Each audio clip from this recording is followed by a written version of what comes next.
Around 10 million children around the world are not in school as a result of being married off as child brides, and that number is rising. Nearly 1 in 3 girls in developing countries will get married before the age of 18. Poverty, hunger, conflict, slavery and sexual violence are all contributing factors to the human rights abuse that is child marriage. Taking part in this discussion is Alam Tashe Gibret Kidan, founder of the Former Child Wives Foundation, who was married at 10 years old in Ethiopia. Margaret Owen, Director of Widows for Peace Through Democracy, Kerry Thornhill from the International Gender Studies Centre at Oxford University, Shazia Chowdhury, Reader-in-Law at Queen Mary University, London, and on the phone, Ellen Travers, Programme Officer at Girls Not Brides. Alim, I'd like to start with you. Would you mind sharing your experience with us? I was married when I was 10 years old, and I had a child when I was 13 years old. And my husband, he was 16 when we married, and he left me with a baby child. He went to war. He died in war. He was 19 years old. It's very sad. I miss my education. I miss my childhood. I am destroying my life. I can read, I can write. It's very bad. Child marriage is very bad. What was it like being pregnant at such a young age? It's so painful, and I don't know. I am pregnant as well. It's very painful. And when I had a child, I was crying. I don't know what to do. And I disturbed my mom. And but on the top of that, my husband's dead. Everything is messed up. That's why now I'm campaigning against child marriage, and to help as well the former child wife already they damage their life, and to get education to come out from this, and to speak and to get help. That's my campaign against child marriage organization. Do you know why you had to be a bride at 10 years old? In Ethiopia, it's as a traditional. It's not forced marriage, or it's traditional. So the people, they do like a traditional. To marry, to have children, that's... Was your mother as young as you when she had her first child? Yeah, I am the first child for her. And was she 13 years old as well? No, she was 15. She was 15 years old. And now you have a son who is still in Ethiopia? Yes, my son is in Ethiopia. My mom, she raised him, and he is with her now. Do you get to see him? Yeah. I've been there many times. And each time you return to the United Kingdom, it makes you want to campaign further to end child marriage. What do you see in Ethiopia?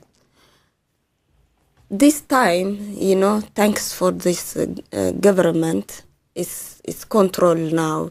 It's a law, 2001 exists already. But already, like me, before the law, they married, it's damaged them life. This is the former child wife. That's why I campaign to help them to come out and to speak and to get help. How big is your charity and your campaign? What do you do in the United Kingdom to help raise awareness of child marriage? And to help this. Already they are married. I have 27 child marriage already. They married. I have here to help them and to go to school, to go to get a job, because this times, the benefit cut, everything's, so they interrupt. So I said them, come out and get help. It's not your choice. It's not your fault. This is a traditional. So come out and speak and get help. And do they share the same feelings that you did? That you're they share, but me, I came out and speak. But them, they shamed. They don't come out speak. That's why this organization, to come out and to speak and to get help, to go school, to go to get a job. That's this my organization. And education is really the important. The key here. Yes, that's what the girls want. Because if you don't write and read, that's blind, Joining us at the other side of the table is Margaret Owen, Director of Widows for Peace Through Democracy. Having heard Alam's story there. Well, I think you're so wonderful and brave to come out and speak, because you've actually been through it, and you've also hit the nail on the head, because you see how important it is. Education, keep the girls in school. I run this Widows for Peace Through Democracy, which focuses on widowhood in developing countries, and particularly in conflict-afflicted countries. And often people think that when we talk about widows, we're talking about old women. But widows are of all ages, and they include very young children. I mean, you could be a widow in Afghanistan, you could be 3 years old.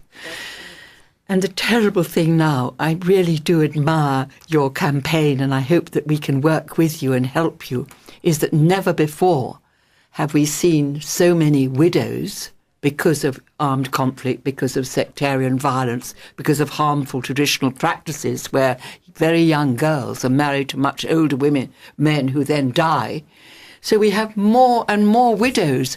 And when you are a widow, what can you do? In so many countries, widows have absolutely no rights. So they're kicked out, or they're inherited by their husbands, brothers, or they're left to beg. And the first thing they do, the common coping strategy in so many developing countries, how do you survive? You take your children out of school, and if you have a choice, you take your girl child out of school and you get her married off because you can't afford to keep her, or you depend upon her child labour looking after younger siblings, or being trafficked, prostitution.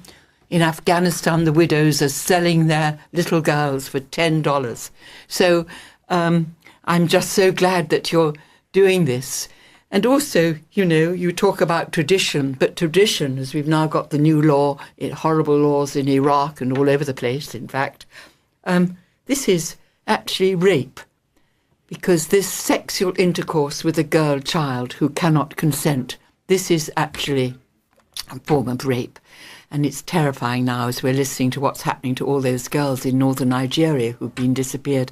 I mean, I'll stop now, but actually I just mentioned that in June, this coming June, we've got the big global summit on preventing sexual violence in conflict. And we're doing a whole lot of fringe events, actually focusing on the linkages about widowhood, sexual violence and conflict, because when conflicts create so many widows, and the violence to women is endemic anyway in the societies. Widows and their young daughters are the most vulnerable to this terrible sexual violence.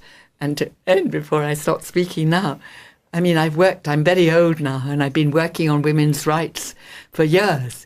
We really need to have men and boys with us. How do we change these attitudes? How do we change traditions? Changing laws doesn't do anything. We really need to get a huge, much more international campaign, involve men and boys, because this terrible thing that happens to young girls and their children affects the whole of society and actually destroys lots of hope for a stable society and even for peace, because you have all these children who've never been to school, promoting inequality and poverty. Well, you said, Margaret, about the effects of conflict on women, and you mentioned northern Nigeria. Obviously, Foreign Secretary William Hague said these girls in Nigeria are being treated like spoils of war, sold off as slaves. Now, Kerry, you are a researcher, a member of the International Gender Studies Centre. Now, is this the effect of conflict on women and women as a weapon of war? Is this an area of study that you've looked at? Yes, it's a big part of my research. It's interesting that you should mention the terms spoils of war and weapons of war, and then also talk about post-conflict development. The reason I say that is there's been a lot of research over the past 20 to 30 years directed at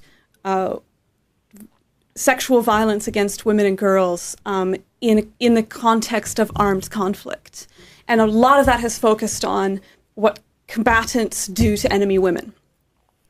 And what we see in a lot of post-conflict countries and conflict-affected regions is actually much more decentralized forms of violence. It's not just necessarily organized by one military or one rebel army, such as what we're seeing with in northern Nigeria right now, but actually increases in family violence, increases in sexual exploitation and abuse, increases also in sexual violence against men and boys. That too is something that much more academic attention has been directed towards.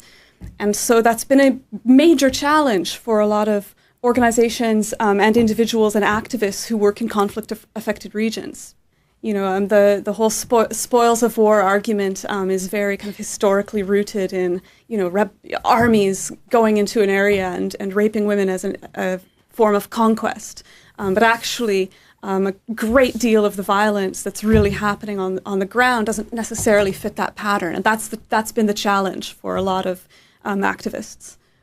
Now, we haven't heard from you yet, Ellen. Could you tell us about the global campaign, Girls Not Brides, and your reaction to what you've heard so far? Girls Not Brides was initiated just over 2 years ago as a partnership of civil society organisations working around the world to both end child marriage and support married girls. And as we've heard earlier in the conversation already, you know, these girls in these situations, whatever that might be in whatever context, can be some of the most vulnerable girls and are often forgotten by mainstream services. And so one of the reasons for the initiation of the partnership was to bring together the organisations who are doing work on this issue and to try and share learning and promising practices about what's working in different countries.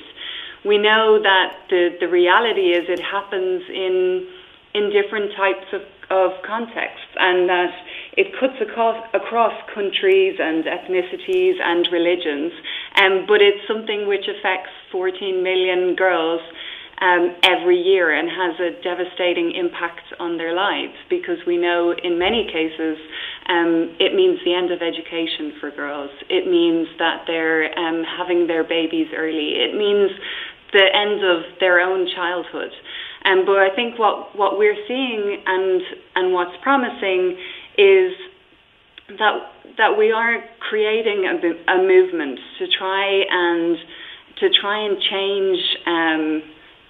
change, make sure that change happens at different levels, to make sure that it's on the agenda of international development negotiations, that on a national level that there are laws and policies in place and that they're implemented, and at a community level that there is programs that have been discussed already that are being supported and funded, so that we can support the people who are working in their communities to try and change norms and mindsets so that we can create a better future for girls. Ellen, I mean, Desmond Tutu was quoted saying that he was committed to ending child marriage as he was to ending apartheid. I mean, How successful a campaign is Girls Not Brides, and is this something that you really think can change? Absolutely. I think, one of the things that we're already seeing is on the international stage that this issue is being put on the table. At the Human Rights Council, it's being discussed as an issue. My childhood, I am destroying my life. I can read, I can write. It's very bad. Child marriage is very bad. What was it like being pregnant at such a young age? It's so painful, 10 years old. And my husband, he was 16 when we married, and he left me with a baby child. He went to war. He died in war. He was 19 years old. It's very sad. I miss my education. I miss Around 10 million children around the world are not in school as a result of being married off as child brides, and that number is rising. Nearly 1 in 3 girls in developing countries will get married before the age of 18.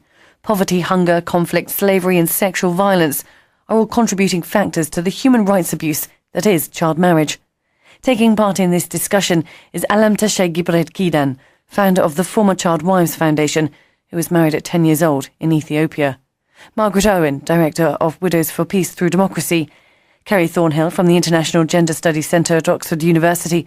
Shazia Chowdhury, reader in law at Queen Mary University, London. And on the phone, Ellen Travers, programme officer at Girls Not Brides. Alim, I'd like to start with you. Would you mind sharing your experience with us? I was married when I was 10 years old, and I had a child when I was 13. And I don't know, I am pregnant as well. It's very painful. And when I had a child, I was crying. I don't know what to do. And I disturbed my mom. And but on the top of that, my husband's dead. Everything is messed up.